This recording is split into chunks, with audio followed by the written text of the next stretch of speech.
Ladies and gentlemen, may I have your attention, please? The opening ceremony of the 2025 ICN Cartel workshop will begin shortly at 10 a.m. If you're still outside the venue, please make your way in and please take your seats. Also, to ensure a smooth flow of the event, please turn off all your communication devices off or into silent mode. Today, we're providing simultaneous English and Korean interpretation. If you need interpretation, please use the speaker in front of you, receiver in front of you, and please press channel 1 for Korean, and please press channel 2 for English. Korean attendees, go with channel 1, and for our international guests, please press 2. The ceremony is about to start. Thank you for your cooperation.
Ladies and gentlemen, may I have your attention, please?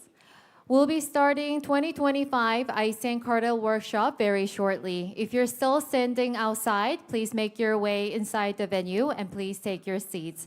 Also, to ensure a smooth flow of the event, please turn off all your communication devices off or into silent mode.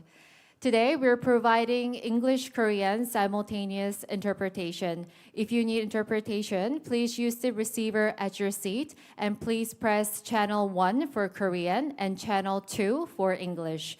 To our Korean attendees, please press channel 1, and to our international guests, please press channel 2. The ceremony is about to begin shortly, so thank you for your cooperation.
Ladies and gentlemen, we'll be starting our event shortly, so please take your seats. Thank you very much.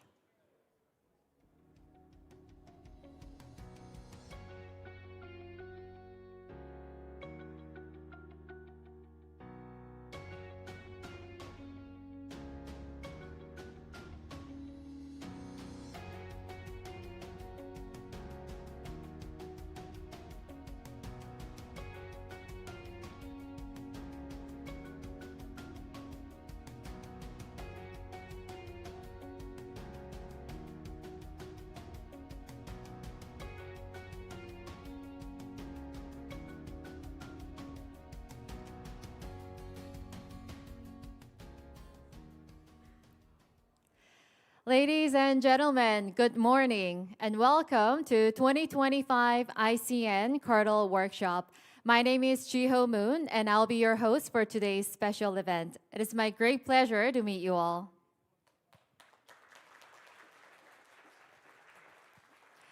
Thank you very much for your warm welcome. First, I would like to extend my sincere appreciation to the representatives from competition authorities around the world and to our distinguished guests and to everyone here for joining us today. This event is being live streamed on YouTube via the 2025 ICN Workshop Seoul channel. If you scan the QR code that is being shown on the screen, it will take you straight to the video link, so please share it with your colleagues. We'll now officially commence the opening ceremony of the 2025 ICN Cartel Workshop.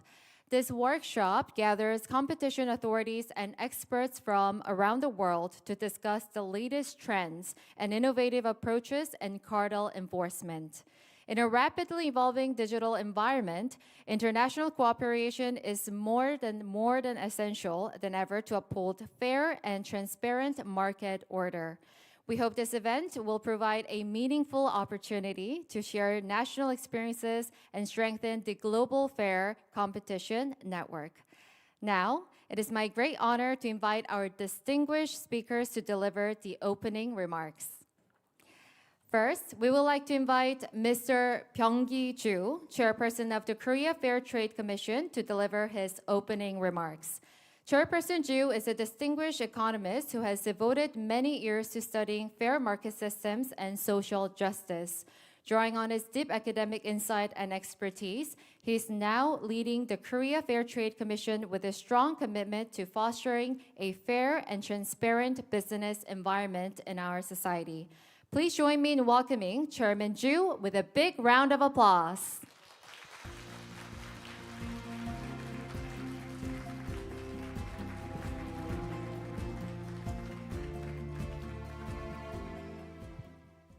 Thank you. Thank you. Welcome to Seoul. Dear distinguished guests, it is my great honor to welcome you all to this meaningful international competition network meeting. My name is Byung-gi Ju. I am the chairperson of the Korea Fair Trade Commission. As Korea's competition authority, the Korea Fair Trade Commission has worked with the ICN since its inception. Following the 2005 ICN Cartel Workshop, we have convened once again here in Seoul with respected competition law experts from all around the world. It is a great honor to host the 2025 ICN Cartel Workshop in Seoul 2 decades later. As you find, Korea and Seoul are now quite different from 20 years before. I would like to extend my heartfelt welcome to all the delegates from competition authorities and representatives of related organizations who have joined us at this workshop despite their busy schedules and long journeys. Allow me to acknowledge and thank the distinguished scholars and legal professionals from near and far for attending this workshop too. Distinguished guests, with today's digital transformation and the rapid advancement of AI and digital technology, we all realize that we are living in an increasingly complex socio-economic environment unlike any other. The digital economy is breaking down the barriers of traditional industries. Digital technologies such as AI, big data analysis, and algorithms are deeply involved in corporate decision-making processes. This digital transformation creates new competitive dynamics and innovation in the market. At the same time, it presents new legal challenges that competition authorities must address. In the digital economy, cartels are becoming more and more covert New technology and digital tools make new types of cartels possible. Algorithmic cartels are examples. At this juncture, what matters most to global authorities is cooperation and joint efforts to find solutions to current challenges. We hope to explore possible courses of action at this workshop. Cartels are a clear reflection of extractive economic institutions. Extractive institutions are the reason why nations fail, a question that recent Nobel Prize laureates have addressed in their best-selling books. By monopolizing market surpluses, they deepen inequality and take away opportunities from the economically vulnerable entrepreneurs and innovators. As a result, they hold back economic growth and shared prosperity, standing in the way of a fair and dynamic market economy. To tackle this issue, competition authorities around the world are prioritizing robust enforcement of laws against cartels and undertaking a range of activities to prevent them. The Korea Fair Trade Commission is also taking diverse measures to reduce incentives for cartels and to root out cartels in the domestic market. Particularly, the Commission is closely monitoring cartels in everyday sectors that are directly related to people's livelihoods. Additionally, we will remain vigilant in monitoring cartels in the public procurement sector, as they often result in the waste of tax dollars. To proactively and preemptively address potential algorithmic collusion and collusion disguised as eco-friendly ESG practices, the Commission is conducting in-depth research and analysis. Since prevention of cartels is as important as detecting and punishing them, the Korea Fair Trade Commission is disseminating legal enforcement cases through cartel prevention briefings and sector-specific cartel prevention trainings for public officers, including those in charge of procurement. The Commission's efforts also focus on raising awareness and promoting compliance among businesses and relevant parties. Over the next 3 days, I hope we can strengthen our anti-cartel capabilities by broadly sharing our experiences and learning from each other. In the first plenary session, we will discuss how competition authorities can leverage big data and algorithm technologies to identify cartels as early as possible. In 2006, the Korea Fair Trade Commission developed BRIAS, B-R-I-S, a system designed to analyze signs of bid rigging. Using this system, the Commission receives public bidding data and thoroughly monitors signs of cartels. In this meeting, I hope we can share the approaches and examples of how different authorities are leveraging technology, which will help improve our ability to detect cartels. During the second plenary session, we'll explore ways to strengthen and sustain the practical values of the leniency program in response to the fast-evolving socioeconomic environment. By sharing each authority's experiences with the leniency program and relevant policy considerations, I hope we can promote global alignment of the program. The third plenary session will focus on the criminal procedures for cartels in each country, and in the final session, we'll discuss how to establish a framework for closer cooperation among authorities. I hope that the series of discussion throughout this event will serve as a stepping stone or joint responses to new legal challenges amid the changing global competition environment in times of great transition, energy transition, digital transition. Yeah. I would like to once again express my heartfelt appreciation to all the distinguished guests joining us for the 2025 ICN Cartel Workshop, as well as to the moderators and panelists of all sessions. Hoping that the 2025 ICN Cartel Workshop can be a foundation for strengthening our global network and upholding a fair competition order in each country and in the global society. I will conclude my opening remarks here. Thank you very much. Thank you very much, Mr. Ju, for your meaningful opening remarks.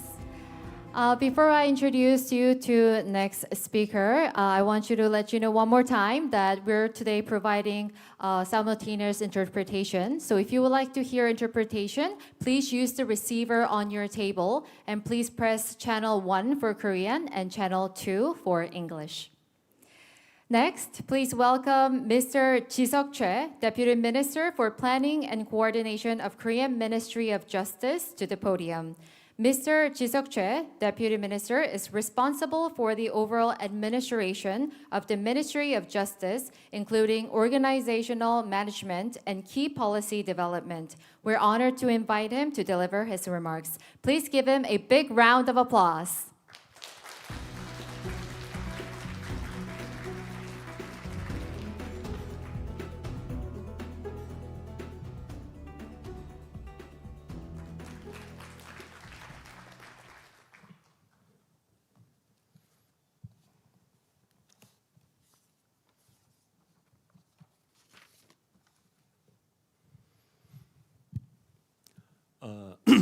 안녕하십니까.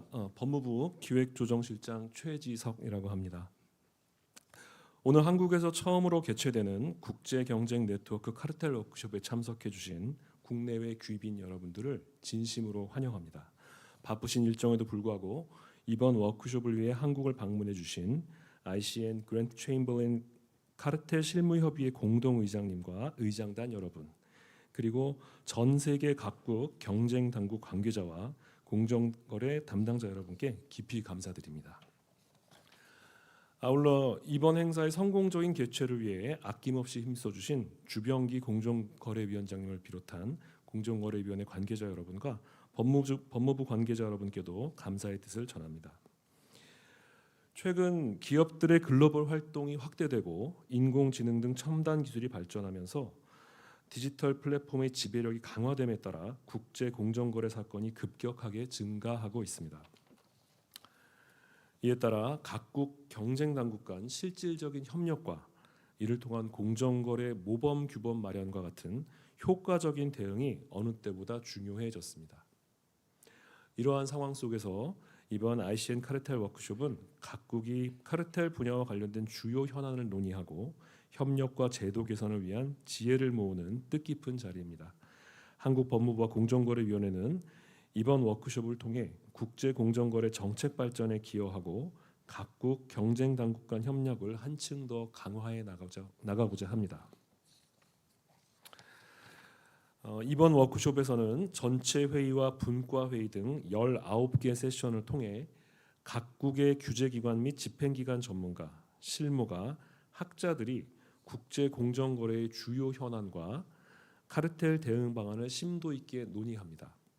이번 회의에서는 자진 신고자 감면제도, 카르텔 사건의 조사 기법, 카르텔 사건의 형사 집행 등 전통적인 카르텔 분야 주제를 다룰 예정입니다. 그와 더불어 최근 시의성이 높은 빅데이터, 알고리즘, 인공지능 기반의 카르텔 탐지, 또 디지털 포렌식 분석 및 조사 기법, 그리고 국제 공조를 통한 집행력 강화 방안 등 다양한 기술적 국제적 협력 과제를 폭넓게 논의해 나갈 예정입니다. 참석자 여러분께서는 각국의 경험과 지혜를 함께 나누시고 세션별 논의에도 활발히 참여해 주셔 이번 워크숍이 더욱 의미 있고 풍성한 교류의 장이 되기를 바랍니다.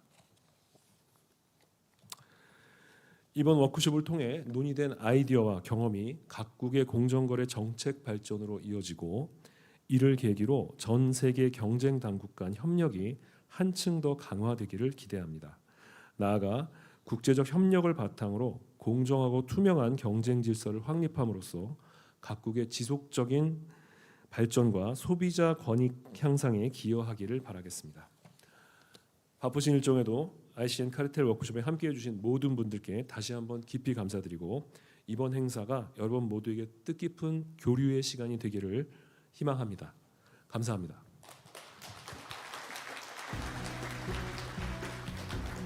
Thank you very much, Mr. Che, for your warm remarks.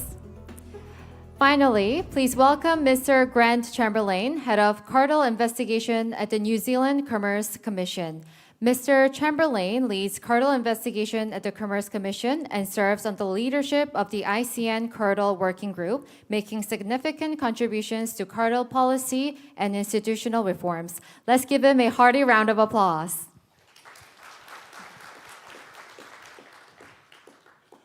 Good morning, everyone. As was said, I'm one of the co-chairs for the Cartel Working Group, and on behalf of all the co-chairs that are sitting at that table from the UK, Hungary, New Zealand and India, we really do appreciate everyone coming and travelling. It's quite unusual for us New Zealanders that we are the ones not suffering with jet lag. So we just want to say we have a lot of sympathy for you, but secretly we're smiling on the inside. But seriously, I wanted to say thank you so much to the KFTC and the KMOJ for hosting this in partnership. It's been a lot of planning, but already it's setting a new level for whoever hosts it next year. It will be a great success, but it's all down to you whether this workshop is a great success. Have conversations, talk to one another, and have lots of fun. There's lots of familiar faces here. This is my 19th workshop that I've attended. And I wanted to say that I went to the digital forensics workshop for the last 2 days, which was truly amazing. And the knowledge that everyone shared showed that we are starting to embrace all the new tools, particularly the Philippines, who I was incredibly impressed with, all the new tools to be able to detect. But as the world changes, some things stay the same. We are all focused on fighting cartels. And that really is the underlying thing that brings us together as this family of cartel enforcers. So, I do have one challenge for everyone, and please do accept it. It is not to join me for a drink later on, because not many people want to accept that challenge. But in all seriousness, at the end of this workshop, if you take one lesson home to improve cartel enforcement, that's all we can ask for. Because we all have the same challenges. Whether you're a small agency like us, with a population of 5 million people, or some of them very larger agencies that sit around here, we all face the same challenges. And so we've put together a workshop that focuses on those new challenges, but also the same ones that come up for us all the time. Issues on raids. If you can interview people, how do you interview them well? How do you get confessions? We're going to cover off all that over the next 3 days. But please ask questions, and if there are anything that you want to raise with the co-chairs, please raise it with them, not me. But in all seriousness, have a great time, enjoy the workshop, and hopefully by the end of it, we've all learned something new.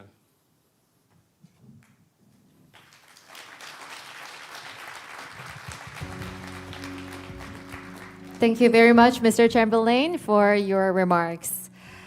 Thank you to all three speakers for your opening remarks. The valuable messages reflecting each country's perspectives and philosophies had surely made the start of this workshop much more meaningful. Ladies and gentlemen, we will now take our time to take some group photo. So could those invited to the stage please make your way to the center of the platform. First, may I have three opening speakers, Chairman Byung Gi-ju, Deputy Minister Ji Seok-choi, and Mr. Grant Chamberlain, co-chair of the ICN Cartel Working Group, to the front of the stage. Thank you very much.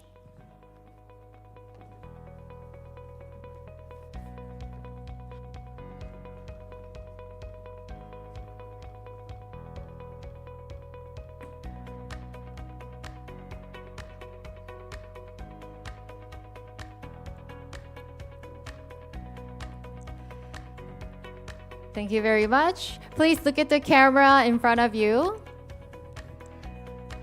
On count of 3, 2, 1.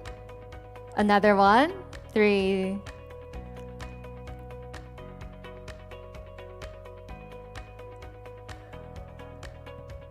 Please look at the cameraman in black.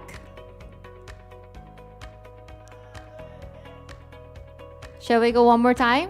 3, 2, 1.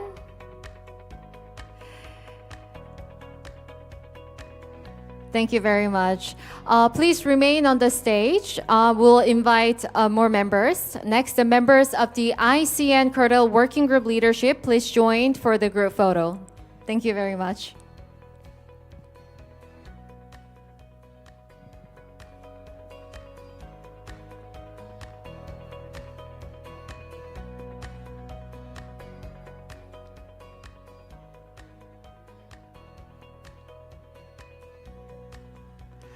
All right, everybody looking great. All right, please look at the cameraman in front of you and have a big smile on your faces.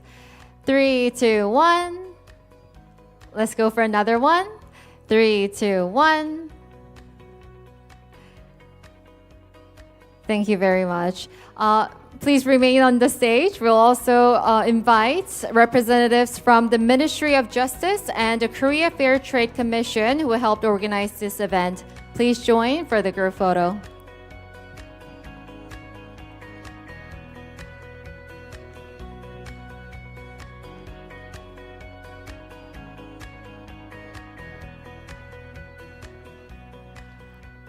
Okay, is everyone ready? Okay, please look at the cameraman once again. Smile. 3, 2, 1. Another one. 3, 2, 1.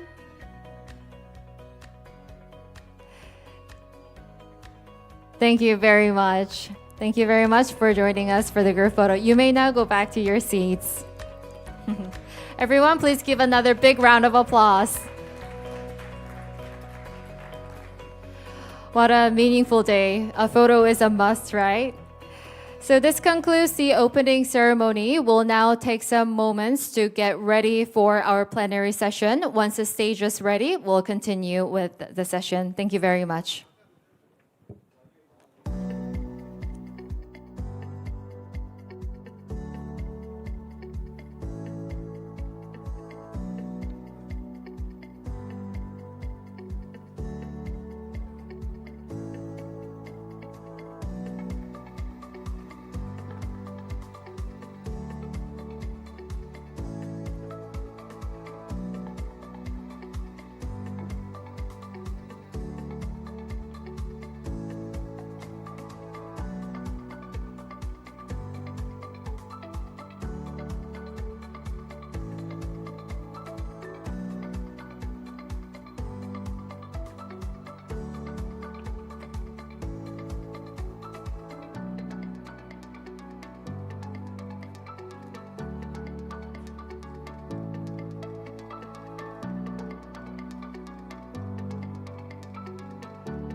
All right, I think the setting is ready. Now we will start our first plenary session. This session is titled Big Data and Algorithm to Detect Cartels. Speakers from competition authorities around the world will share their diverse experience and perspectives. First, let me introduce today's moderator. We're honored to have Ms. Lucilia Fasalela Pereira, Senior Director for Competition Enforcement, Antitrust and Cartels at the Competition and Markets Authority, or CMA. She brings extensive experience in cartel investigations and enforcement. Next, our speaker is Mr. Jae-ho Moon.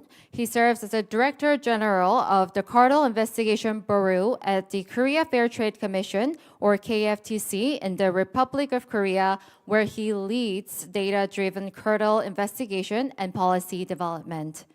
Lastly, please welcome Dr. Katrin Rosen, Head of Unit in the Special Unit for Combating Cartels at the Bundeskartellamt, Germany. She's an expert in international cooperation for cartel detection and the use of digital tools. Please give all three of them a big round of applause.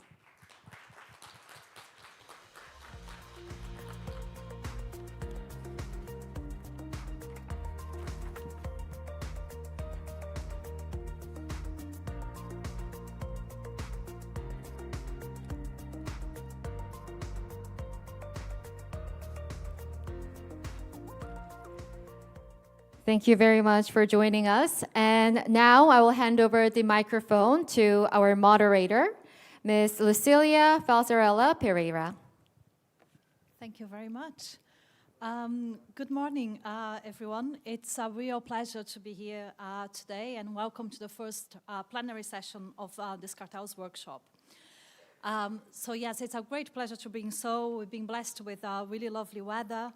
And it's amazing to be in this great city. I wanted to say, first of all, thank you so much to the KFTC and to the KMOJ for hosting us and for what promises to be a really great conference.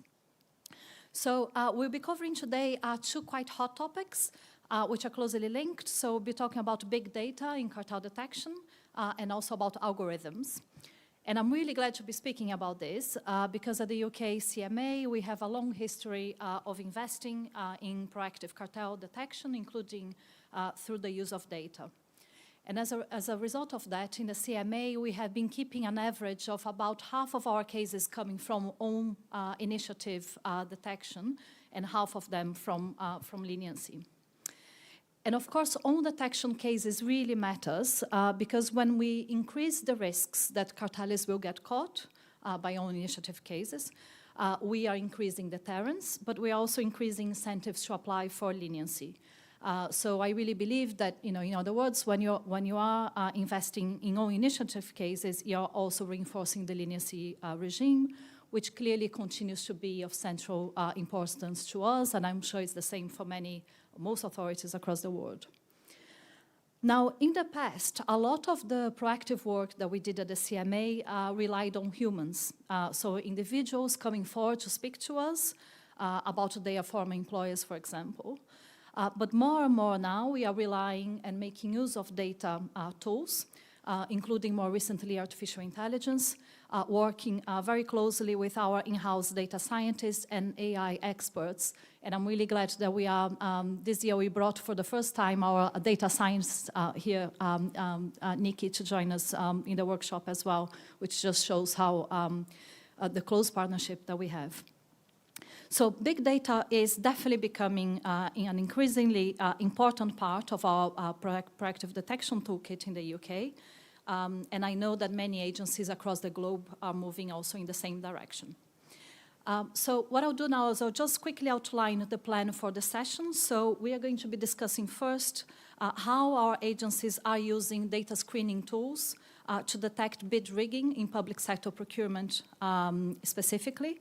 And here I just have to say that in the UK, we're doing a lot of talk with the UK government, between the CMA and UK government, about how we can get much better outcomes for UK consumers and procurement authorities if we get hold of data. And South Korea is always the example that we cite as an agency that is really well ahead of us on this. So I'm really glad to be hearing from Jae-ho today.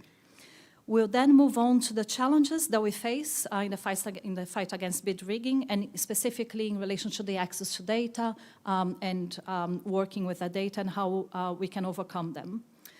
We'll then move on to talk about algorithmic collusion, and then finally the importance of other detection tools. So before we start, I'll just introduce the very distinguished panel that we have here today. So I'm really honored to be joined by Jae-ho Moon, Director General in the KFTC for the Cartel Investigation Bureau.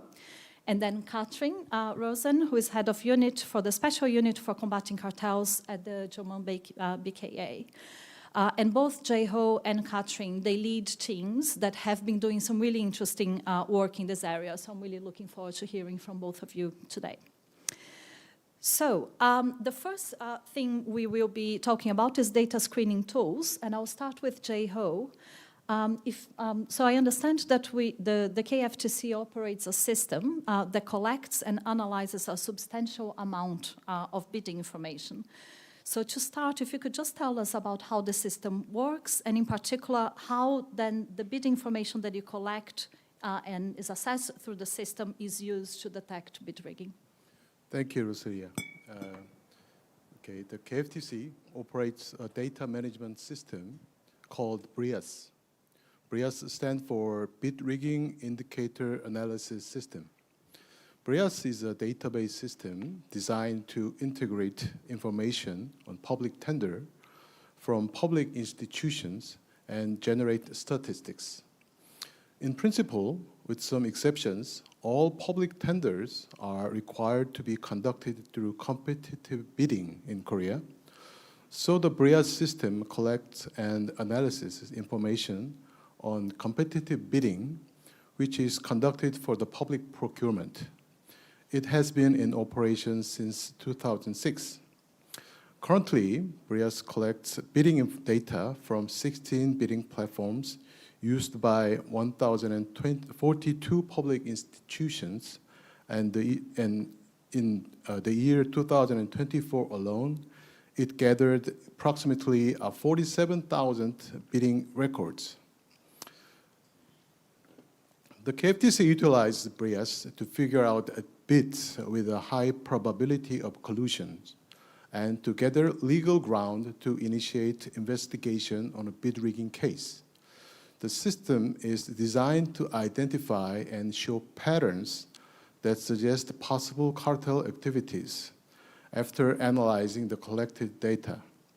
Examples of patterns include cases where the same group of companies participate together in the multiple bids, or one company consistently bids at a significantly higher price while another bids lower, or bid price in a particular sector shows unusual fluctuation over time. By giving higher score to patterns of a higher probability of cartel conduct, the system shows which bids are more likely to have collusion. While the detected patterns themselves do not directly prove a cartel agreement, they serve as an important sign indicating the possible existence of cartel. By using this system, the KFTC identifies which tenders are more likely to have bid rigging and use the result as a legal basis to initiate investigation into the companies placed bid on the public tender with red flags for collusion. We believe the use of BRIAS brings two major expected effects. First, as I mentioned previously, when the analysis of bidding information through BRIAS reveals patterns that suggest possible cartel activities, those findings are served as clues for investigation.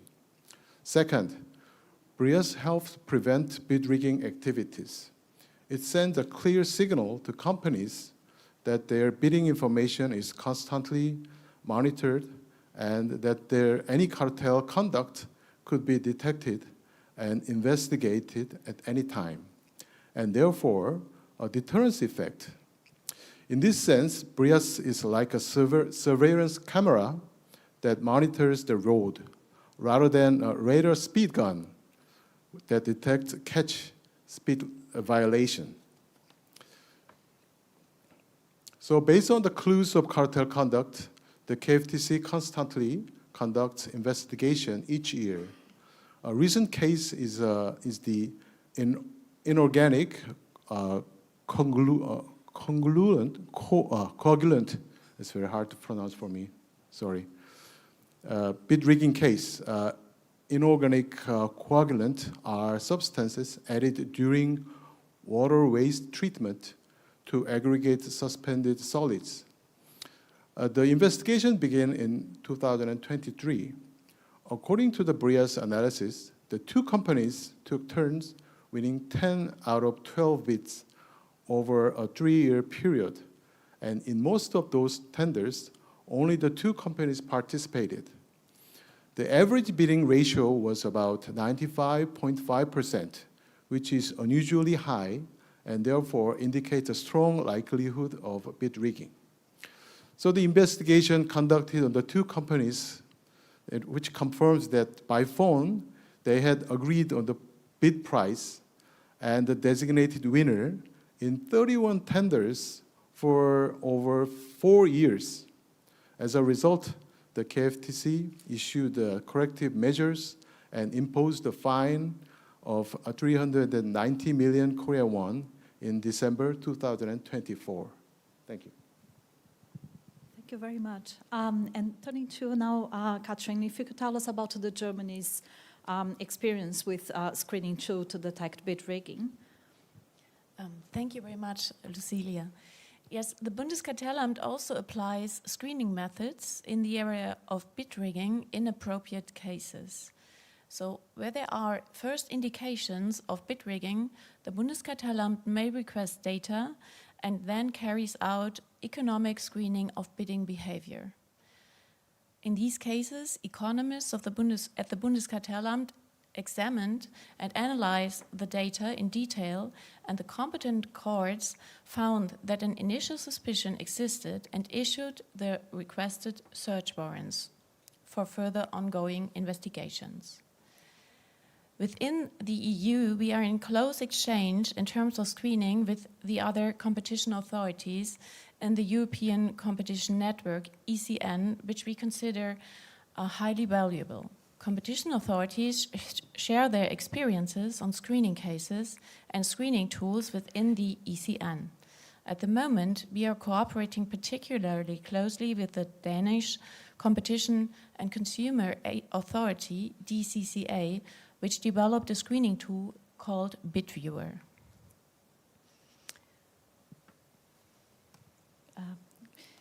Can you tell us about any recent cases that you have taken on and what they are based on? If you could also share any lessons learned with those. Oh, thank you. Yes, we have conducted several horizontal cases involving bid rigging, which is classified as criminal offense under Section 298 of the German Criminal Code. Our recent cases concern cartel agreements in the field of construction, the renovation of the bridge called Zollbrücke, as well as in the field of road repair. These cases have been completed in November 2024 and May of this year, and in these cases we imposed fines totaling approximately 14 million euros. These cases, however, have not been the result of using a data screening tool, but of entries in our digital whistleblower system. So tip-offs from whistleblower outside the leniency program can be extremely valuable in our view. And the Bundeskartellamt also has a new task in this context. The German legislator designated the Bundeskartellamt as the external reporting channel for any kind of violations of competition law under the German Whistleblower Protection Act, which transposes the EU Whistleblower Directive into national law. Since the implementation in July 2023, informants have been protected from retaliation by law. And we have embedded this in our anonymous electronic whistleblower system, which we have successfully operated since 2012. And the number of tip-offs has recently more than doubled in the last 2 years. And also several of our ongoing fine cases are the results of entries in the digital whistleblower system. However, we would like to expand our screening activities in order to detect bid rigging cartels even without any prior indications of collusion. And in this respect, access to bidding data is crucial. Great. Thanks very much both. So I'll just say a few words about what we are doing in the CMA in this space.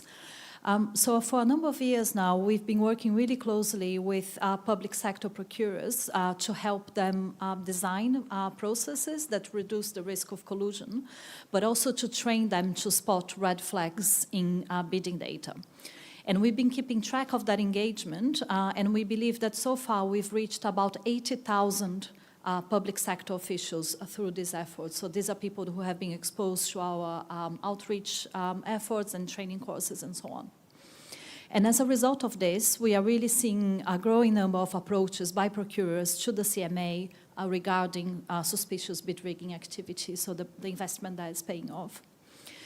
And as part of our engagement with public procurers, we are now strongly encouraging them to share tender data with us so that the CMA specialist data team can help identify potential collusion between bidders by spotting anomalies in bidding data and marrying intelligence insights with data-driven detection.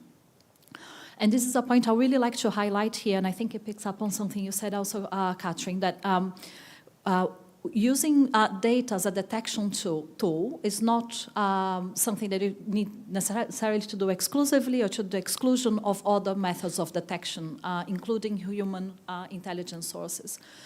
So, for example, there may be cases where we may wish to marry up the analysis of data with human sources to sense check and corroborate that data. And vice versa. So you might receive a report from an informant, for example, about bid rigging in relation to public sector contract. And then on the basis of that report, we can reach out to the authority, get hold of the relevant procurement data, and check whether the data, what we are seeing, the data is consistent with the informant's report.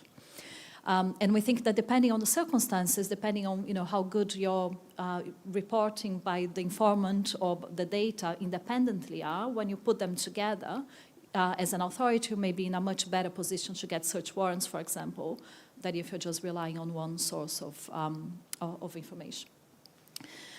So we are now going to move on. So this is we talked a bit about our success stories. We're now moving on to the challenges or the difficulties we have had in this respect. And touching specifically on questions about access to data, so practical obstacles, legal obstacles, and also questions around relationship with the public authorities that hold that data.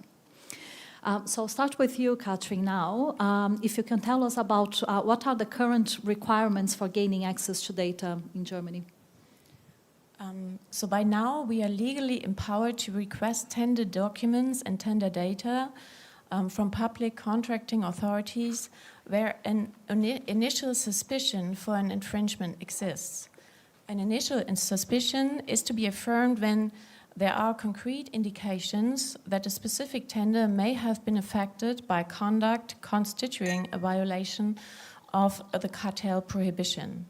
That means, for instance, that we have received a report from a whistleblower, and then we can request the corresponding data from the contracting authority. What would be truly helpful, however, in order to use screening tools efficiently and to detect cases for which no indications yet exist, would be to gain access to procurement data independently of the need to demonstrate an initial suspicion. Thanks. And in order to conduct effective data screening, what data do you think needs to be available and in what form? To ensure effective screening with digital tools, the relevant data fields should be digitally structured and technically accessible for an automated analysis.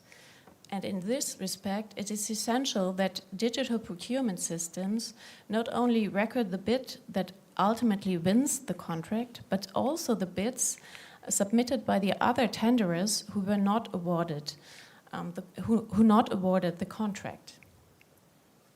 Moreover, the digital software products used by public contracting authorities for procurement procedures should ideally be standardized and interoperable.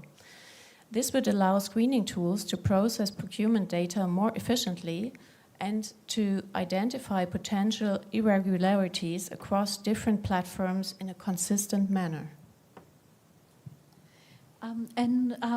Clearly, when we are talking about using screening tools and looking through a particular data set, that is to the benefit of procurement authorities as well.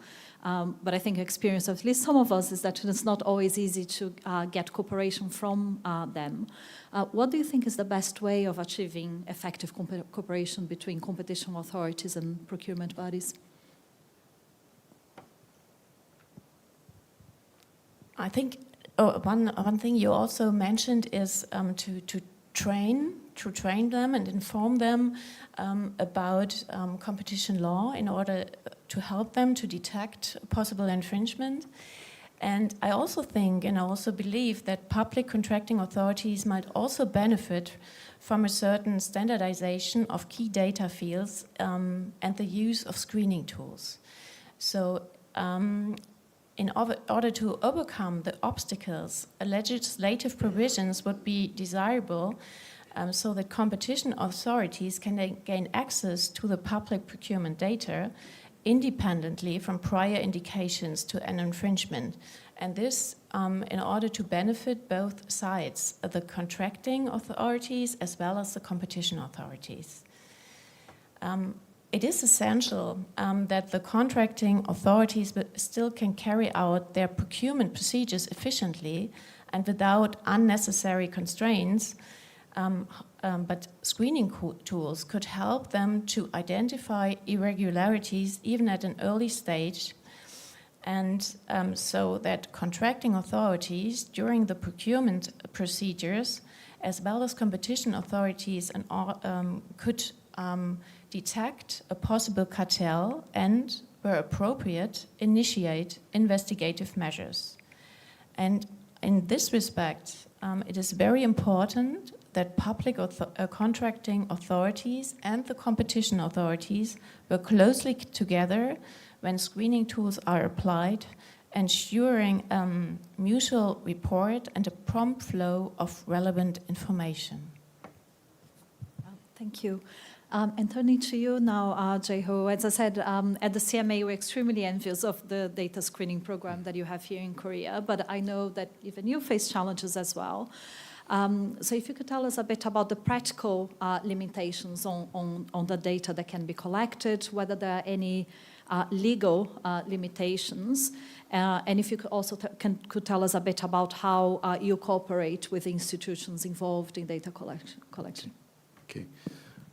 Even with a system like BRIAS, limited access to bidding information make it difficult to detect cartel, such as detect patterns suggesting cartel conduct.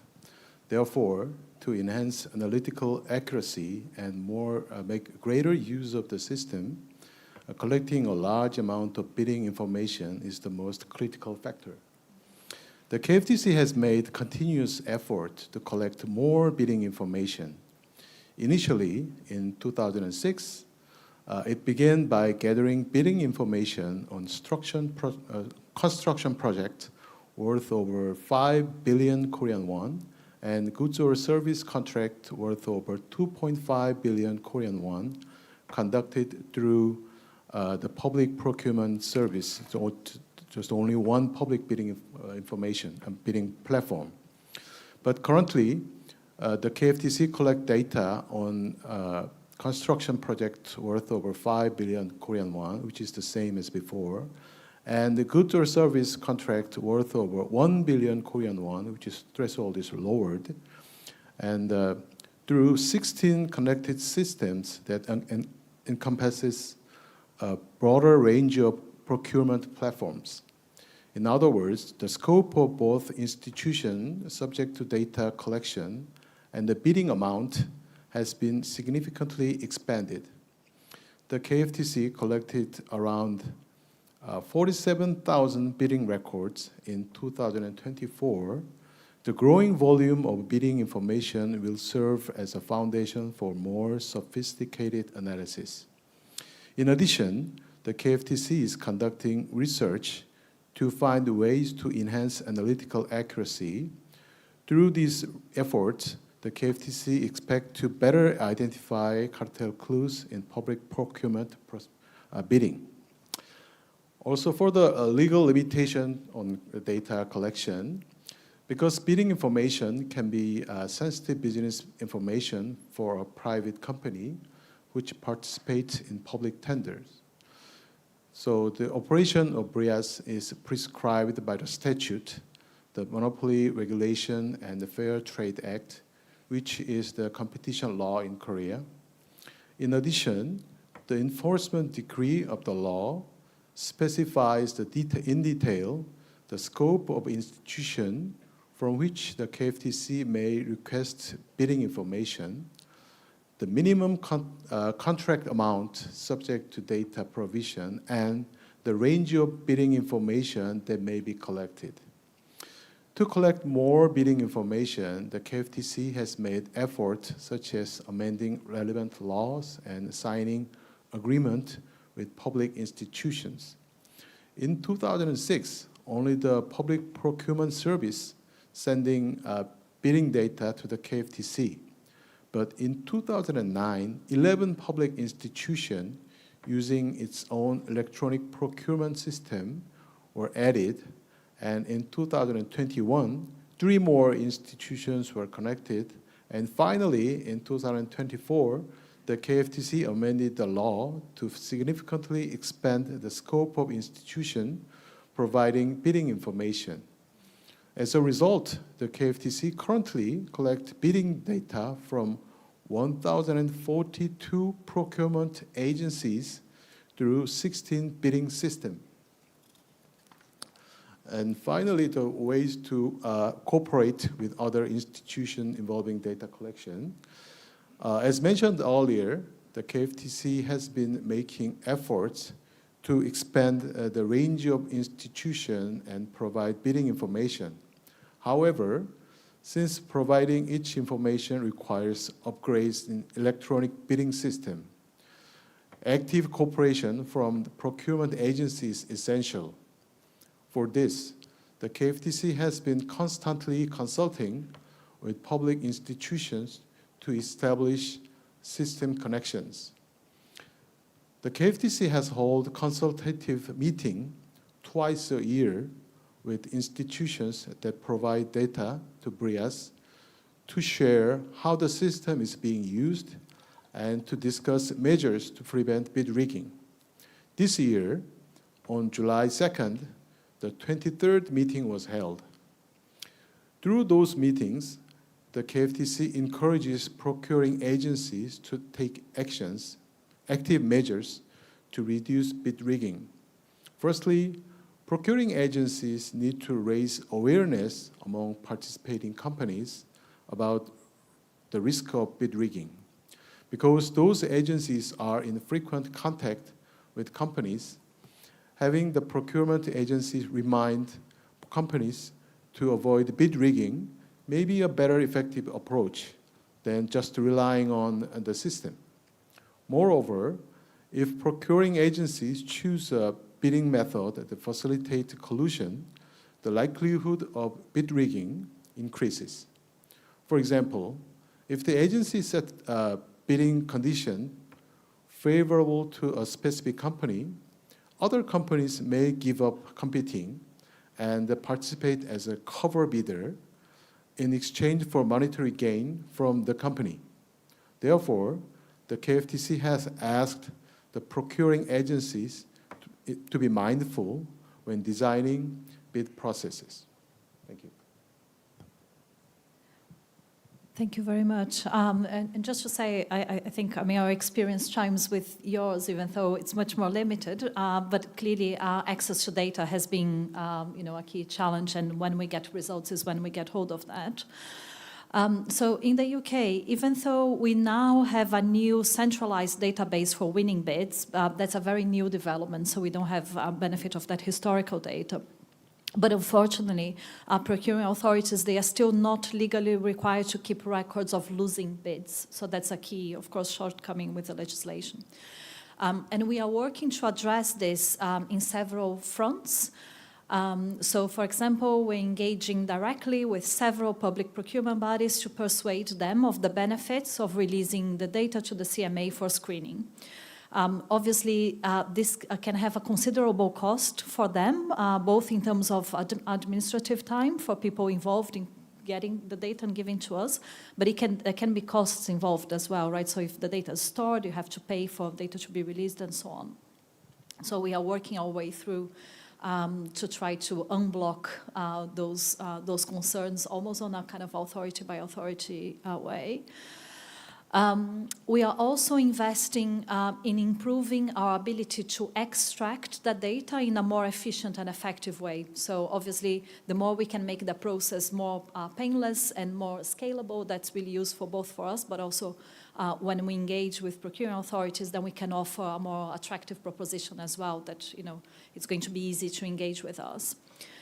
And then we are also being really quite thoughtful about which public authorities we engage with a view, of course, bearing in mind how much they spend, but also what are the chances of success of getting hold of the data being, in a way that we can use and so on. And chances of success in terms of the authority wanting to engage with us as well. So it's quite a kind of complicated assessment of which authorities to target. This is clearly very time-consuming, but we feel it's a necessary starting point for us to start scaling up our bid rigging detection work. And hopefully in 10 years' time, I'll be speaking of successes in the same scale as you have. Right, so we're now moving on to the third theme for the session, which is algorithms, so including in public sector bid rigging. Now, this is an area where the CMA has done a lot of research, and we've been quite active in this area for some years. And indeed, all the way back in 2026, we imposed penalties on a case involving online sales of posters and frames. So that's the case that I'm sure many of you will know, where two companies broke the law when they agreed not to undercut each other's prices on the Amazon UK website using software which monitored and adjusted prices to make sure that neither business undercut the other. That's a case that we did in cooperation with the US DOJ, who also took action. We also published two important research reports in 2018 and 2010 to match demand and supply in markets. So I just wanted to make that point because it's quite important that we don't throw the baby out with the bathwater when you're talking about pricing algorithms. And with that in mind, we published in the end of last year a blog aimed to the business community. So we're trying to speak to the business community directly. And here for the business community, I mean both users of algorithms, but also providers. So whether they are revenue management companies or pricing consultants. Basically explaining what they have to do to stay on the right side of the law when they use a pricing algorithm to set prices. So what we aim to do that is in a couple of pages that we published on our website, pretty much summarize what we think is the state of the law, UK law on this respect. And the blog is drafted in quite simple language, as I said, so that we are speaking to business community directly. Obviously, the aim here is to help people staying on the right side of the law, but with that, we are hoping that we also clearly signaled our continued interest in this area. And indeed, we are very proactively scanning markets for any signs of algorithmic collusion. Basically, I think our approach has been really ensuring that we are striking the right balance between, on the one hand, making sure that those technologies, they can have an effective role in supporting competitive markets and a thriving economy, which obviously is clearly important for us in a context of government that really prioritizes a growth agenda and so on. But also, on the other hand, being really ready to take enforcement action in this area where we think it's necessary to do so in order to stop harm. In terms of proactive detection, as I said, we are very actively looking, and we have teams back in London working together, my competition enforcement teams working together with our data science teams to scan markets, but also make sure that we understand how those products work, how they function from a business and from a technical perspective. So really integrating our technical knowledge with our enforcement expertise. And I expect that this increased use of data science tools and techniques will just increase, right? The way the economy is evolving and the rising use of algorithms and artificial intelligence that could create collusion concerns, but also opening up now new opportunities for us to detect and enforce as well. In relation to algorithms, I think one question that comes up frequently is whether, for agencies across the globe, is whether the powers of investigation that we have are sufficient to investigate algorithms. And I mean, my take on this is that, on the one hand, I think our powers of investigation, they are pretty extensive, so we can do downrates and we can send information requests, which are quite wide and can be used fairly flexibly.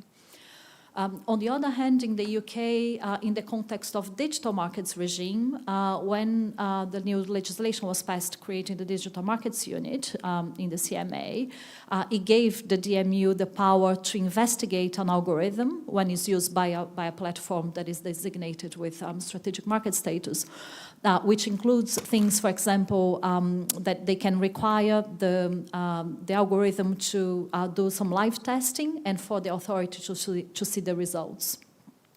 So there is an argument, I guess, that similar powers could be useful in the cartel enforcement context, and I can see that that's the case. So far, it's not something that we felt the need to use yet, but I can imagine that could be needed in the future. And indeed, I'll be really interested in hearing from any authorities whether anyone is gaining specific powers to interrogate or test algorithms to detect collusion specifically. But with this intro about what's going on in the UK, I'm going to turn to Catherine if you could give us an update on any enforcement cases involving pricing algorithms. Yes, let me give you a brief update on enforcement related to the use of pricing algorithms in the following fields. Price setting in concentrated oligopolies, as well as anti-competitive agreements, both horizontal and vertical. In the fuel sector, characterized by a tight monopoly, the Bundeskartellamt monitors real-time price data. The German legislator established the so-called Market Transparency Unit for Fuels, MTSK, at the Bundeskartellamt in order to monitor the petroleum market and its prices. In this context, we collect real-time retail fuel prices from petrol stations across Germany. The collected price data are processed and made available immediately to consumers through authorized apps, websites, and navigation systems. In this way, consumers are supposed to easily access current price information in order to make their choices and profit from price differences. In addition to the monitoring of the prices by the MTSK, we have also launched a sector inquiry, the decision division, we at the petroleum sector. One finding of the decision division was that price changes now occur significantly more frequently, several times a day. And the frequent price adjustments seem to result from the fact that pricing has become fully automated through algorithmic pricing. This frequency makes it more difficult for consumers to make their choices in time, and therefore leads to a lack of transparency. And it might be interesting to take a closer look at the algorithmic pricing behavior in the fuel market. In the field of horizontal anti-competitive agreements between undertakings operating at the same market level, we have an ongoing cartel fine proceeding in which we have found indications that online platforms have been used as a tool for horizontal coordination. And in the respective case, there's a suspicion that wholesalers had a mutual understanding not to undercut one another's prices on public e-commerce platforms in order to sustain a level higher price levels. This cartel case is still ongoing and has not yet been concluded. In this case, we did not examine the price algorithms in detail. However, should this prove to be necessary in an individual case, we would undertake such an examination. In the field of vertical anti-competitive agreements, more concretely, vertical price fixing through coordination of final consumer prices, we have observed in our cases that the negative effects of an illegal vertical coordination can be intensified by the use of digital tools. So there are two concrete cases in recent times. In the fine proceedings against router manufacturer AVM, the Fritzbox case, a fine of almost 60 million euros was imposed in 2024. And another example is the premium headphones case under the Sennheiser brand, in which fines of almost 6 million euros were imposed in 2025. And in both cases, online price comparison services, as well as special software tools, were used by the manufacturers in order to monitor retailers' prices on an ongoing basis and subsequently instruct them to increase their prices. And Catherine, what do you see as the challenges involved in those types of cases? So, as you mentioned before, I also think digitalization offers great opportunities for both sides undertakings as well as for competition authorities. And concerning competition authorities, it also offers great opportunities for monitoring algorithmic pricing, especially AI methods. So AI is good in detecting patterns and outliers not following these patterns. However, some challenges have to be overcome. So competition authorities would need large data sets of prices, and you have obtained access, again, to this kind of data. And also the use of AI poses a number of challenges for the competition authorities.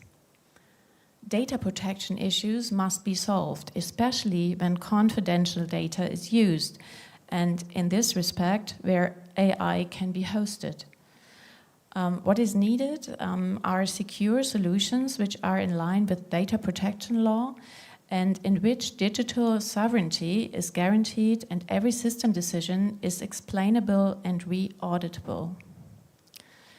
And we as competition authorities often stress, and in my view rightly so, that undertakings remain fully responsible for the way in which they employ AI, and that collusion is still illegal, and the use of AI is not an excuse.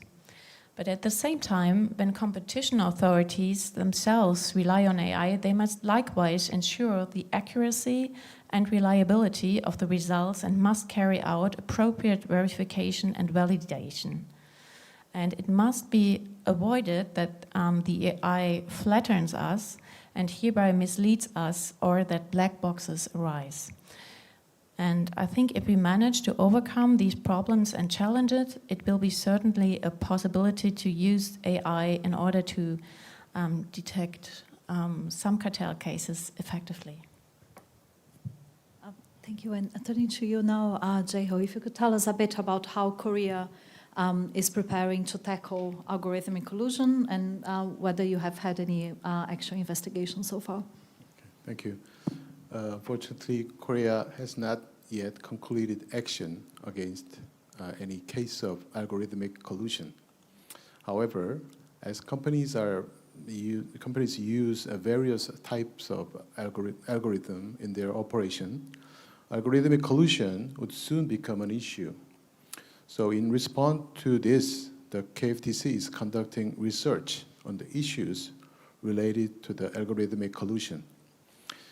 It is identifying the types of algorithms companies use and analyzing overseas case and the legislative approaches concerning algorithmic collusion. Through this analysis, the KFTC expects to review potential legal and enforcement issues and may rise when addressing collusion. In addition, algorithmic collusion may take forms that fall outside the existing legal framework for addressing collusion. To effectively deter collusion, it is important for the competition authorities to engage in communications and cooperation to explore better ways to respond collectively. Thank you. Thank you very much. And we are now going to move to the final theme for the session, which is other cartel detection activities, and also ask my panelists to offer any final reflections. So turning to you again, Jae-ho, if you could tell us about whether you have or thinking of introducing any new efforts to detect cartels. And then aside from bit data analysis, are there any cases where data analysis has been used to secure clues of cartel conduct? Okay. As corporate technologies evolve rapidly, it is difficult for competition authorities to immediately keep pace with the level of tools used by companies. However, we have learned from the experience how to identify areas where cartels are more likely to happen. Therefore, we need to prepare the data we can obtain and the tools we can develop to increase the likelihood of detecting cartel clues.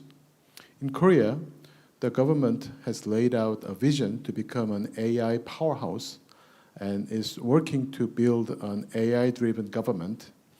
In the field of cartel enforcement as well, various ways to make use of AI are being reviewed.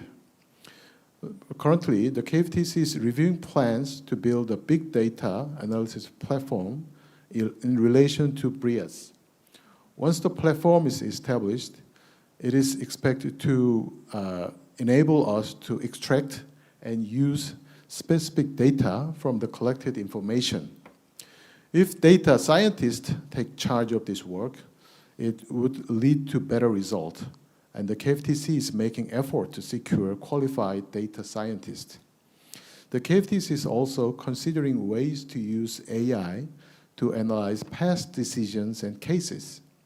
AI can help analyze past bid rigging cases handled by the KFTC to identify their characteristics based on various criteria, for example, by industry or procuring agencies, and derive result. By analyzing big data and use AI technology in this way, the KFTC expects to identify patterns of cartel participating companies with greater accuracy and use them in actual investigation. AI can be used to identify issues by sector and analyzing market structure. For competition authorities to detect cartel clues by itself, a thorough understanding of each industry sector is essential. However, modern industries are diversified into a wide range of detailed sectors. So it is extremely difficult to analyze each and every sector in detail to determine whether cartels are most likely to occur. Hence, clues are needed to decide which industry should be analyzed first, and this is where AI can be applied. The KFTC is currently advancing its monitoring system to enable the use of AI in investigation. The goal is to integrate and analyze data from multiple sources. For example, civil petitions, press releases, news articles, and social media communication to identify major issues and abnormal signs at the company and the industry level. The finding will then be provided in the form of report by using generative AI. For industries where abnormal signs are detected, further analysis is required to determine whether their market structure is conducive to cartel formation and whether the profit levels of the relevant companies are high. This will help us to identify cartel clues more accurately. Moreover, analyzing multiple industries requires additional economic analysis. For this reason, the KFT is working to increase the number of economic analysts. The KFTC also cooperated disclosure and industry statistics to detect cartels. Under Korean law, companies listed on a stock market are required to disclose detailed financial information.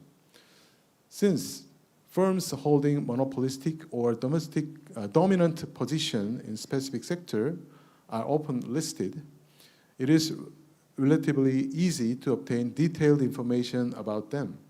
So, in addition, the Ministry of Data and Statistics of Korea provides a wide range of economic statistics. In particular, industry and sector-level statistics allow for analysis of market structure in particular fields. So the KFTC analyzed each such publicly disclosed data to secure clues of cartel activity. Let me share a recent example. Following the outbreak of the Russia-Ukraine war in 2022, food prices rose sharply around the world and have stabilized since then to pre-war level. However, in Korea, food prices have remained higher than before the war. In response, the KFTC selected several markets where a few companies might be exploiting dominant position to gain excessive profit and analyzed their market structure and corporate practices. According to the analysis, a certain sector had a market structure with limited companies. In this sector, raw material price increases were passed through the consumer price rapidly and heavily, while raw material price decrease were reflected slowly and slightly, what is called asymmetric price transmission. The KFTC confirmed the high likelihood that companies were earning excessive profits. For your information, these firms set product price increase 30 to 50% higher than the rate of raw material cost increase and maintained the operating profit margin above the industry average for several years. As a result, the KFTC conducted an on-site investigation into the companies in the sector. So far, an analysis of the collected data shows some evidence of price-fixing conduct. It means the possible excessive profit found by the KFTC analysis could be a result of a cartel. In short, this case does not involve the use of big data or algorithm. Still, it shows that in markets which have market structure and characteristics prone to cartel formation, publicly disclosed data alone can provide sufficient clues of cartel conduct. Thank you. Thank you very much. And now turning to you, Katrin, if you could tell us about what's the significance of dawn raids for cartel detection in Germany and what role big data plays in that context? Unannounced dawn raids continue to constitute a key instrument of detection for our cases. and the number of dawn raids has risen again post-COVID. In total, we conducted 26 unannounced dawn raids in 2023 to 2024 at more than 80 different business premises and more than 10 private homes. 19 of these dawn raids were carried out by the Bundeskartellamt in 12 separate domestic investigations and 7 on behalf of other competition authorities within the European competition network. The rapid digital transformation is particularly evident in the context of dawn raids. The collection of IT data, especially its seizure during searches and subsequent analysis, is of utmost importance. Effective prosecution of infringements against competition law is inconceivable without the use of modern technologies. And currently, we plan to invest heavily in our forensic capacity and our e-discovery software. Thank you. Are there any other tools for detecting cartels in which big data plays a role? And if you have any final reflections on this point? So by now, the majority of our ongoing fine cases originated from sources outside the leniency program. So ex officio cases are on the rise. And one of our biggest current cartel cases, the cable manufacturer case, is a case in which leniency or hints from whistleblowers were not the trigger. This case originated from monitoring of publicly available information by our investigators. What we had? Firstly, we had strong indications of parallel market behavior among the cable manufacturers in Germany in terms of calculating a price component, so-called metal surcharges. Secondly, we discovered a comment in an archived Wikipedia article. So a Wikipedia user had unsuccessfully attempted to delete a Wikipedia entry on one part of the metal surcharge, the so-called copper figure. This attempt led to inquiries from Wikipedia, and the user was asked to give an explanation. The reason for the attempted deletion was that the copper figure was currently the subject of discussion among manufacturers. These indications were found sufficient for an initial suspicion by the competent court, which therefore issued several search warrants. This case is still ongoing. In my view, similar cases might also be detected through the use of big data and AI. Since publicly available data and therefore non-confidential data is involved, the use of AI is considerably easier from a data protection perspective.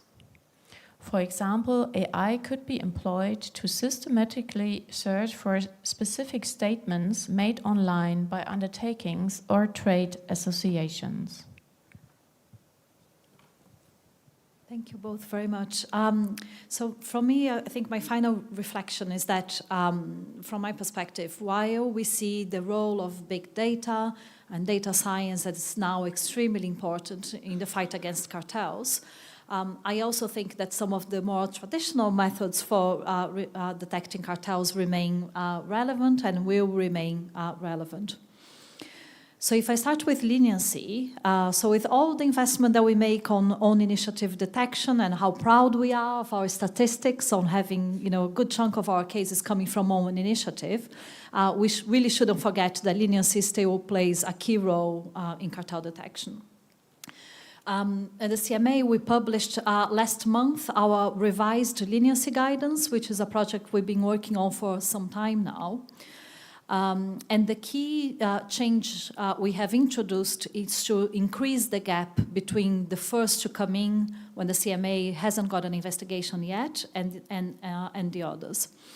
So with the changes we've made means that being a type A applicant, so when the first coming when we haven't started to investigate, is the only way that you can get guaranteed immunity from penalties, from direct disqualification orders, from criminal prosecution, and also from public sector contract exclusion and debarment.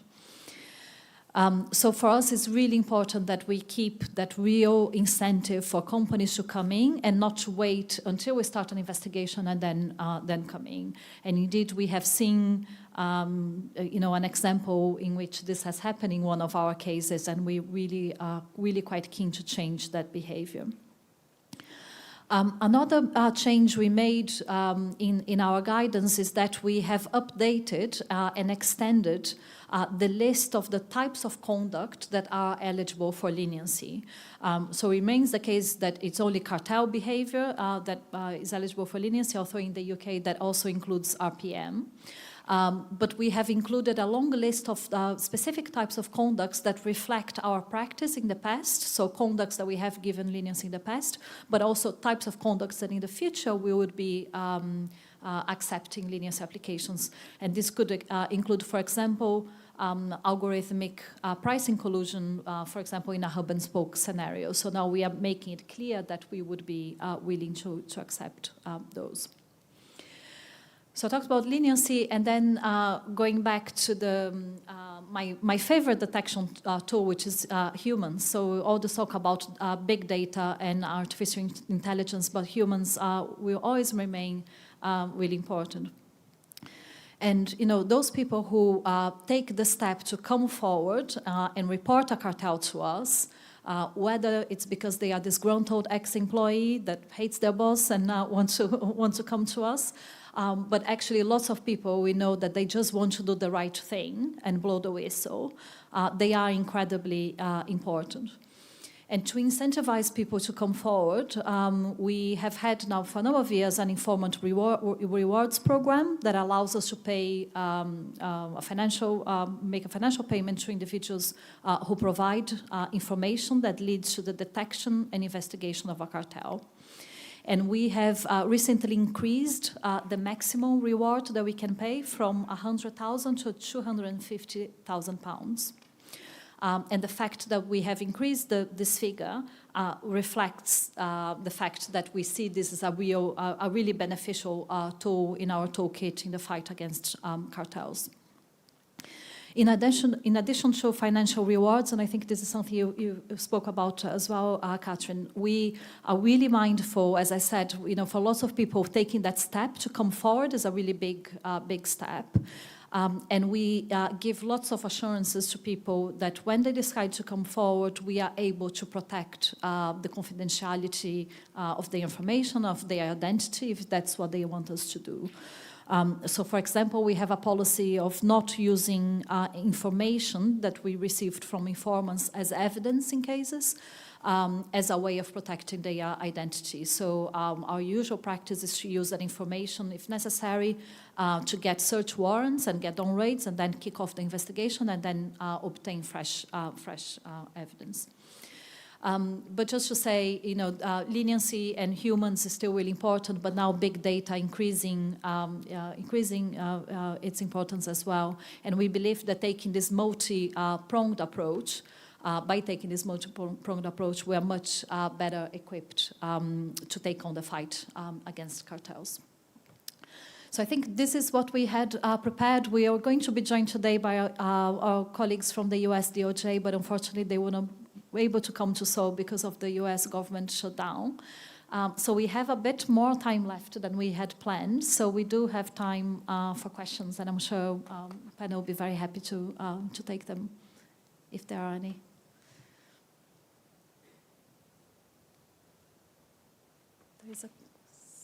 Is there anyone who's able to pass on the mic? Yeah, just a sec, please. I think they're coming from here.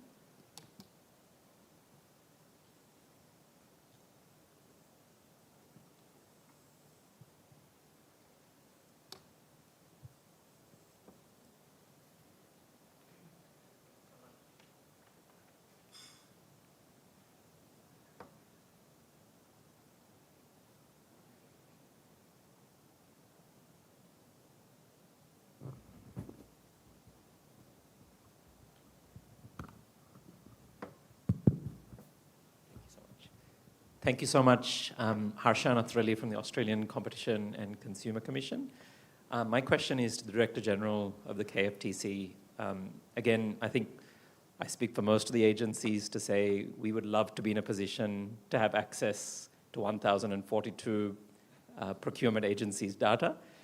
We're very much at the pointy end of trying to progress further access to that. And I guess part of this is we often are still focused on the detection aspect of this. So I was very interested to hear your comments on actually the deterrence angle to where your program is, and I guess how sophisticated you are in terms of having this program in place since 2006. I'm interested to know, I guess, has any analysis been done on whether that deterrence aspect is showing results in terms of deterring bid rigging in that space? Because that's, I think, something we're not really focused on yet because we haven't reached that level of maturity. We're still at that stage of, let's see whether we can detect things. So I was really interested to hear how you explain that as almost having a surveillance camera on the bidders. Obviously, you can have as many cameras as you want. You're always going to have people that are speeding, but interested to hear your experience in Korea as to whether you're seeing results in that deterrence space. Thank you, Director. Thank you for the question. The deterrence effect is very hard to quantify the result of it. So we're trying to figure out whether the number of the cartel cases are declining or rising, or that can be a indicator for the effect of this program. But I think we're not seeing any clear indication that this cartel case, bid rigging case has been declining because of this program, because there are more and more companies are joining the bidding, and the programs are very expanding.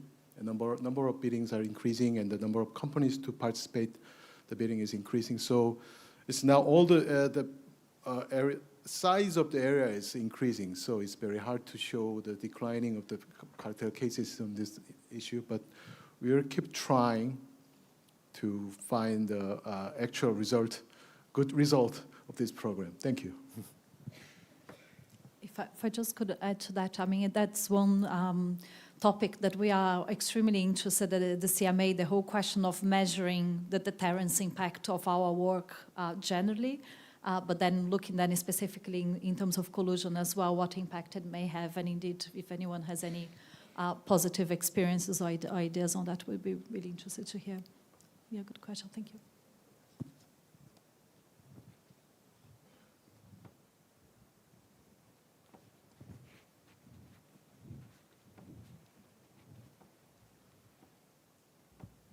Thank you. My name is Anil Agrawal, and I am a member of the Competition Commission of India. And I am particularly impressed with what the DG of the KFTC has disclosed about the tool that you call as bid rigging information analysis system. Is that right? You call it the BRIGS tool. Very impressive. I wanted to know a little more about it. Once you get, what is the kind of information that you get from 16 platforms? They will have their own data structures. Then 1,042 authorities, as you said. In India, we have something called as government e-marketplace, where the government of India has mandated that every public authority has to do the public bidding on that particular platform. Now, I see this as a potential tool that if we are able to, utilize a similar process at our end, it could actually look out for some very valuable cartel detection tools. So I would actually be interested in a little more collaboration with you in terms of developing a system which we could develop on our own, or maybe with some collaboration. How do you develop that? And if you could give us some more details about the kind of information that you collect and the tools that you have actually utilized to, how do you identify cartels with the information that you have? I know what is the processes that you use? How long does it usually take? How frequently do you collect this information? Because after all, it's not a one-time affair. You must be getting this information on a continuous basis, maybe every 3 months, 6 months, or whatever. What is the frequency that you get this information? How do you do that? Thank you. Thank you for the comment. Of course, we can make a long and close cooperation. That's what this workshop is for. That's what the ICN is meaning. So please contact us. We'll have a very good communication and cooperation on this issue. Hi, good morning. My name is Anne Abaseo from Philippine Competition Commission.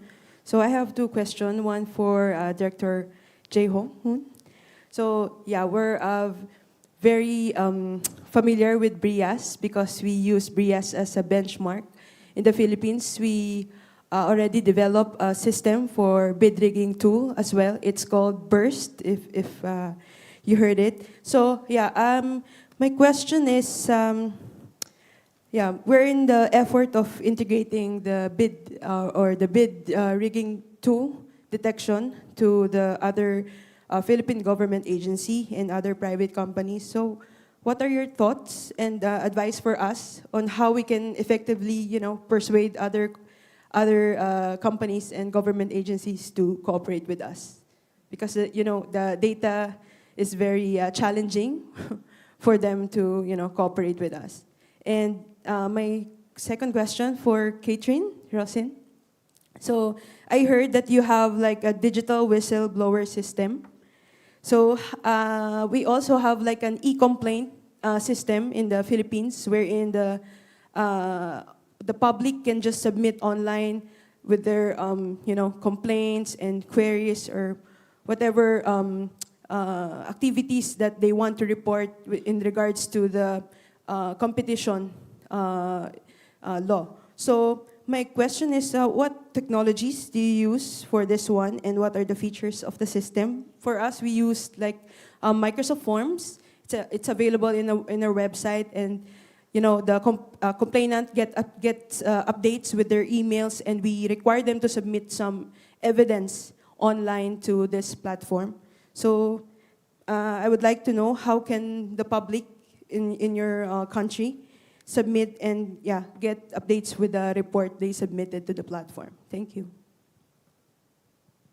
Okay, let me answer first. Thank you for the question. You mentioned about the company and government.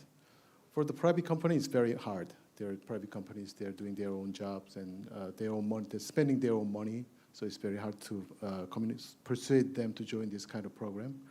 But for the government agencies, we're doing this, this main goal of this program is to save budget. We're protecting budget loss. So that's very important for the government. So we're trying to make this just a whole government agenda to setting up this system can help prevent budget loss. That's a very good strategy to persuade the institutions to join this program and expand the institutions for this program. Thank you. Can I just make a comment in addition to say, even though we are well behind you, we are trying to adopt the same approach. So in the steer we got from the government for the strategic steer that the CMA gets from time to time, public sector bid rigging is included there, which we've of course found it really useful because it means it's high in the agenda for government as well. On the question of companies, I agree with you that they, of course, in terms of scanning the data, they can do their own research. But one thing we've been really quite keen to say in the CMA when we go out and speak to business communities, that when companies go look at their own bidding data and find any strange patterns, that they are very welcome to come and speak to us. Because I think perhaps for parts of the business community, they wouldn't have been so clear in the past. And in particular, one thing we always say is that it might be that when they are scanning their own data, they find something that looks a little bit funny, but they might think, well, this will never be enough for the CMA to launch an investigation just in the back of this. But obviously what we're saying is that, well, of course, you don't know what else we might have in our books already. And we also have powers, we also have ability, we have intelligence detection tools and so on to corroborate whatever it is that you have found. So we are finding that, going out and showing openness to the private sector as well to engage with us is quite helpful, and indeed has already generated some helpful, productive relationships. Thanks for the question, and maybe let me also comment on the first question.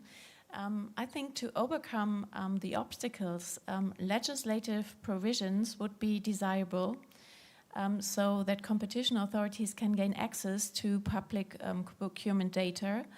And there are already considerations to address this topic within the EU Procurement Directive, which is currently under revision. And besides that, the national legislators could provide access to procurement data and provide a standardization of key data fields for the effective use of screening tools. So if we can convince our legislators, I think we could overcome the obstacles. Let me come to our digital electronic whistleblower system. This system is not run by us, it is run by a company, and we only receive the data the informant wants to submit us.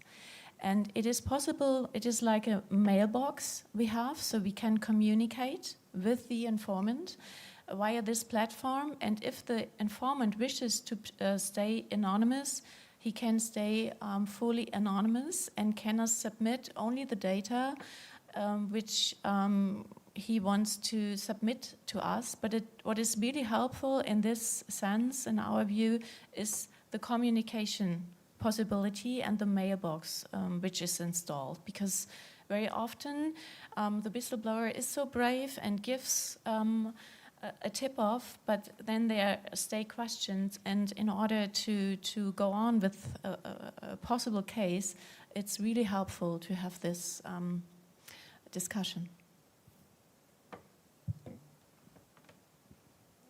Thanks very much. My name is Grant Murray, an NGA from the UK. So, first of all, thanks for a fascinating first plenary session. I thought it was really interesting to hear about the use of IT, etc., to scan publicly available information. I think the business community advisors were used to hearing about agencies looking at private information, sensitive information that they can get access to. But this idea about looking at public information is very interesting, particularly in a world where AI is making things more and more prevalent and producing transcripts and sharing a lot. And the European Commission's obviously had some great success in this area, is very effectively using techniques to scan public data and find evidence of potential misconduct. So I just wondered, is that something that the agencies are also focusing on? So not just, obviously you're prioritizing the public procurement data, but are you also looking at more publicly available information? And then secondly, very quickly, you have developed and are using some very useful tools, it sounds. What do you think about the idea of sharing some of those with businesses to help them do some of this scanning themselves, whether it's of their algorithms or of their own bidding data? I think agencies have experimented with this in the past, but I'm just wondering if that's something that you would envisage in the future. Thanks very much, Grant. Maybe I'll just start with the first part of your question. So, yes, in the CMA, definitely, we are doing quite a lot of scanning of publicly available data. And it's interesting because I had one of my teams started an exercise a couple of years ago, which is interesting because at that time we thought we were being really cutting edge and being, really kind of like modern and so on. And now just reflecting, just from 2 years from now, how much the availability of tools has improved and has made this kind of process much more efficient and effective. So we are, using data science and AI, which helps us not only to scan, but to make sort of like ask prompts, which are much more sophisticated, so allows you to scan data in a much more effective way, and then assess what comes back from that scanning in a much more effective way as well. So, and we are seeing some good outcomes from that already. On the second part of a question, this is not something that anyone has ever, I think, approached us for, at least not that I am aware of. I am not sure I can see, on the basis of the tools we are currently using, whether there would be much scope for exchange at this stage. But I guess, it'd be interesting to, of course, we're always keen to hear and be happy to discuss.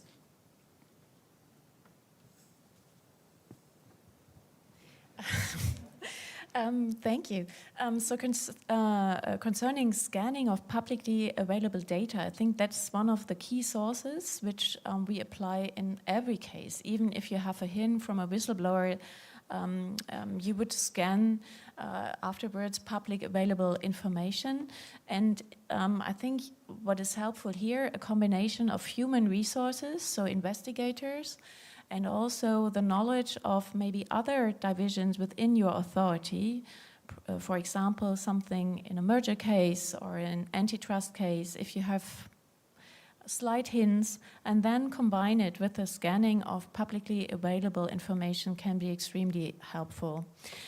Concerning the deterrence effect and the exchange of experiences with private companies, in Germany, we have the Deutsche Bahn, DB, which also runs a screening tool by its own, and we exchange ideas on a broader sense, and this is very helpful.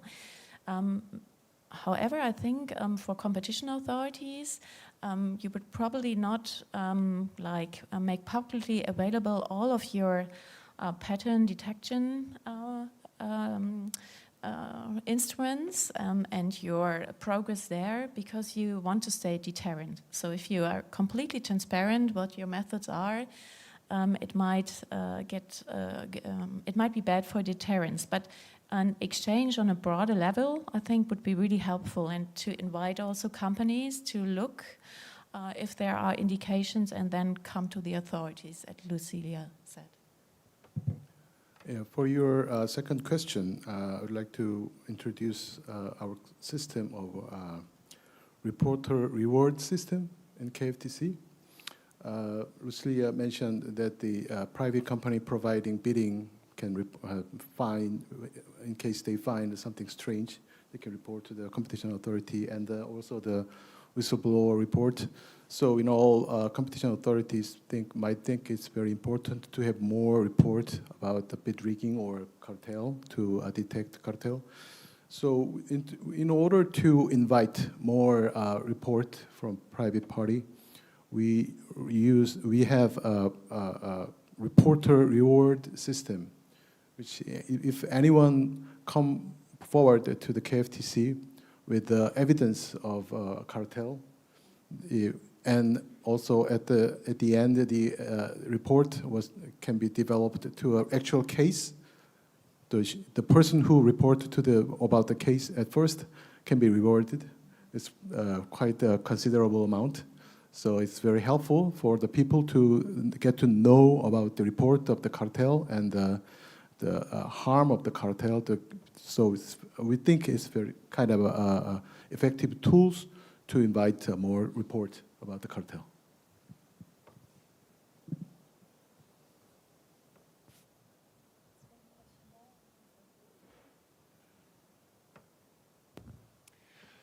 Thank you. Marcin Trepka, Polish NGA. So slightly changing the subject, because as we know, there will be a separate breakout session on bid rigging.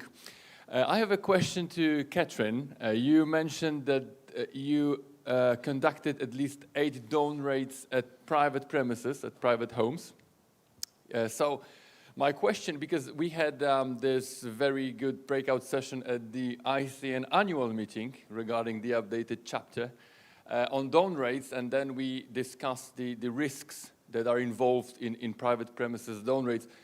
So my question is, how do you decide when go to private home? Is it like you first go to the company, or is it at the same time? The second one, is there any internal protocol on how you protect the privacy in private home? And the third, maybe the most important one, was it successful? So did you find the evidence you were looking for relevant for the case at the private home? Thank you for this question. So when it comes to numbers, so we had 10 over 10 dawn rates concerning private homes. The figure 80 was connected to business premises. So we have both. We have the situation that we are only in an undertaking, and when one of the major suspects is not there, we try to get the mobile phone and also the mobile devices which are used in a business context at the premise. And what are the safeguards for the suspects? We always need a judicial search warrant. So we have to convince our courts that there is enough initial suspicion and justification to conduct a search of a private home. And if you have indications that a person works from home or that it's really one of our most important suspects, we send two teams, one team to the undertaking and the other team to the private home. Yes, in order to, but it's primarily about IT, so mobile devices. This is successful if the person is there, but it's not that we are looking through all the through the whole house or something. That's not what we are aiming at, and I think this only in exceptional cases would be successful. So successful if the person is there and has its mobile devices with him. If I could just add to that, I'll just reflect a bit on our experience in the UK, because we had some recent developments on that. So our recent experience, as everyone knows, people working from home, is quite likely that the business person you're looking for will be at home that day, and you really need their mobile phone. And if you wait until the next day, it might be that they lost the phone on the way to work, on that very morning. So actually being able to get hold of devices on the day of the raids is really, really important. We will also tend to get warrants, search warrants, and of course then judges will be extremely careful when considering our warrant application to see whether it's proportionate to inspect domestic premises, and in many cases there will be special safeguards around, for example, the time that we are turning up. So if there are children in the house, that we are arriving at a time when they're not there, and so on. But last year, when we applied for a search warrant to the Competition Appeal Tribunal in London, the CAT said that it was required for the CMA to show that the person that we are looking for in their house had a special propensity to destroy physical or electronic documents in their property. So there would be an additional requirement to get domestic search warrants. Of course, we were really concerned when we got that judgment that would basically damage our ability to gather evidence in cases where we thought evidence might be in people's houses. So we then decided to appeal to the High Court for the judicial review of that decision by the Competition Appeal Tribunal. And the High Court then agreed with the CMA that the Competition Appeal Tribunal had made an error in application of the law. That is to say, it was incorrect to say that specific evidence of a propensity to destroy was not something that we are required to show. And I don't have to say, how difficult it would be. In some cases you could have showed that, but in most cases it would be really difficult to show. So obviously that's a really important ruling for us in the context when people still work remotely very, very frequently. I think we might have 1 minute for, was it you, Grant, who had your hand up? Hello. Just on the value in a deterrence, A few years ago, the OECD did a really interesting piece of work.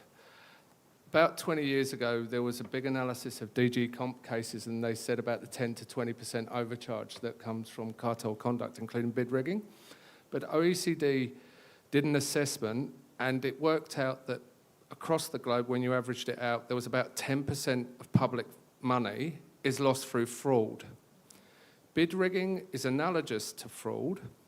So within that, if you look at that 10% and then apply the 20% overcharge to whatever number you estimate under that, that is one way of trying to work out the value of deterrence. So the OECD have done some quite good work around this that's actually really helpful. And on anonymous reporting tools, the interactive ones are the best ones. I don't know what the company's called now, but it used to be Whistle-B that a lot of countries used. It really is good. I don't own shares in the company, but it is very good. Thank you, and thanks for reminder of the OECD report. Indeed, we do quote that figure whenever we're speaking to government as to make the business case for that. Good. I think we are exactly on time, so I would like to thank my fellow panelists very much for excellent presentations and putting together the questions and so on. And also thank you very much for the good questions. And I'm looking forward to speaking to many of you over lunch. And I don't want to stay on the way of lunch, so that's it. Thank you very much.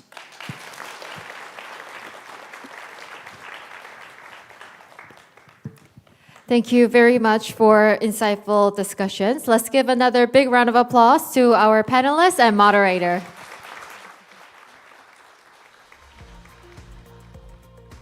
So this concludes our first plenary session, and lunch will be served shortly. So today's lunch will be served right here at the Grand Ballroom, so please remain comfortably seated. And let me please remind you that table 13 to 16 is designated for halal, vegetarian, and allergy-friendly meals. So please find your nameplate and be seated at your designated table. Let me repeat myself one more time.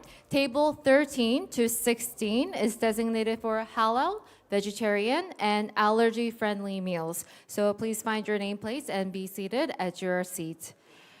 This afternoon, 3 parallel break sessions. 1 will take place in Salon 1, 2, and 3 on the 3rd floor, as well as the breakout session 2. So please make sure note of the locations to avoid any confusion. So enjoy your lunchtime, and we'll meet you guys all back at 2 p.m. Thank you very much.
Ladies and gentlemen, I wish you're having an amazing lunchtime. Let me make you another announcement. So afternoon, this parallel breakout session 1 will take place on the 3rd floor. So make sure you go to the 3rd floor and make sure you don't have any confusion. So breakout session 1 and breakout session 2 will take place in Salon 1, 2, and 3. So thank you very much. We'll see you at 2 p.m. Thank you.